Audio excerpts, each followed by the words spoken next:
We're delighted to have our good friend, Congressman Zach Wamp from Tennessee. Zach, thanks for being with us. Senator Fred Thompson. Esquire. How you doing, buddy? Zach, didn't you know it's a Fred and Jerry show? It is the Fred and Jerry show. I know that every byline needs to say Fred and Jerry Thompson. Well, not everyone, just this one. I don't need this aggravation. Zach, this is why it's good to have friends. You'll appreciate this story.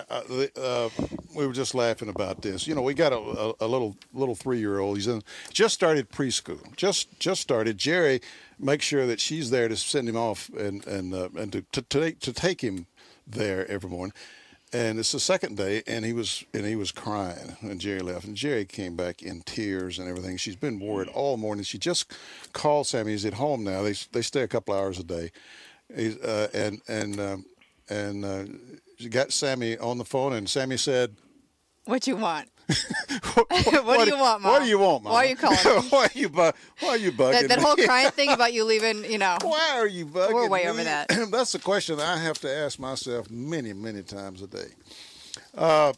Zach, tell me. I see. I'm watching right now. Obama is speaking where? In Pittsburgh. He was out there this morning in Ohio. In Ohio. Yesterday was New York. Of course, he did the State of the Union the other day. Does he?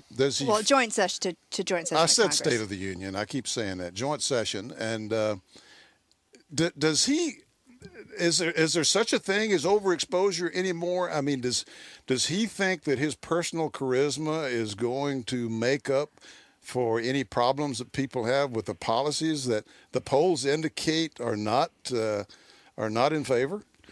Fred and Jerry, even his defenders on our side of the aisle, like Tom Coburn, who has a personal relationship with him, said that he's over the top. He's going to do all of the Sunday morning talk shows this week. It is a full court press.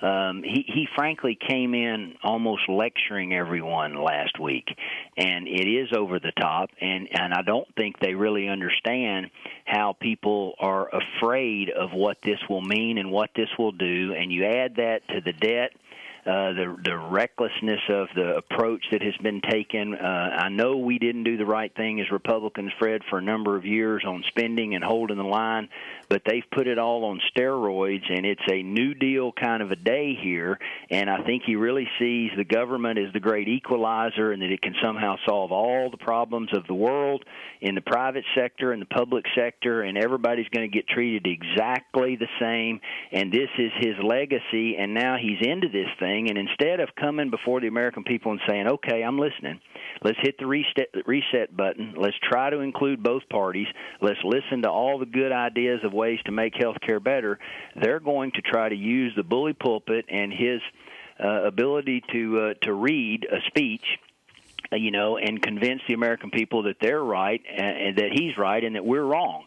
And it's not going to work, and I don't know how deep the hole gets dug, but I think he's going to have more and more problems in his own party. But this is the $64,000 question: is everything going to be political, or can we actually have legitimate policy discussions in this country and change the approach for the better? Because it's the biggest quandary I've seen in American politics in my adult life is where do we go from here? Well, what are you picking up this concern when you go back home and talking to people that we're seeing in these town halls and these tens of thousands of people that came to Washington the other day about the future of the country? It's broader than health care concern. That's a part of it, but isn't it broader than that?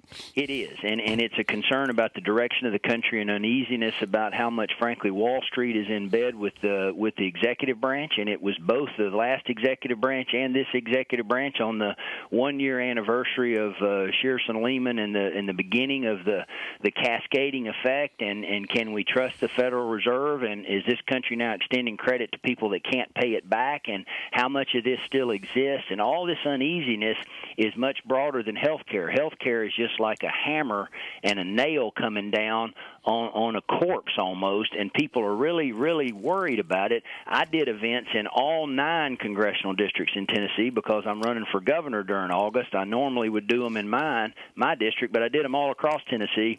And Tennesseans, and you know this better than anybody because there's still not a more popular elected official or former elected official, I think, in our state. I mean, Howard Baker's an icon. Could you elaborate on that a little bit? I'm about to say that it is still Fred Thompson. He's the guy that people like the most. All right. But I also would tell you that it's actually Fred and Jerry Thompson that they like, and not just Fred Thompson. Now you're getting more credible. Yeah, that's right. But as I've gone, it is truly the Tennesseans, the volunteer state. They see the world very clearly, and they see it simply, and they don't like a bunch of complicated answers, and they don't want to be spun into a political outcome, and they feel like that's what's happening, and they're tired of it. And that's why we voted more Republican last year than we did in 2004, and Oklahoma and Tennessee are the only two states.